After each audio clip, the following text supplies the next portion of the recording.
என் வீட்டில் இருக்கும்போது அப்படி நினைப்பாங்க. பட் ஆனா இன்னைக்கு எனக்கு பின்னாடி பிறந்தவங்க எல்லாமே நல்லா இருக்காங்க பாஸ்டர். என் கூட பிறந்தவங்க, என் சித்தப்பா பெரியப்பா மக்கள் எல்லாருமே நல்லா இருக்காங்க.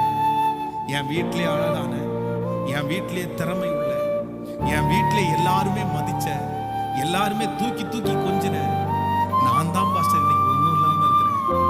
நான் நம்புறேன் உலகத்துல இருக்கிற எல்லாருடைய பார்வைக்கும் ஏளனமாய், குறைவாய், பரிதாபமாய் பார்க்கக்கூடிய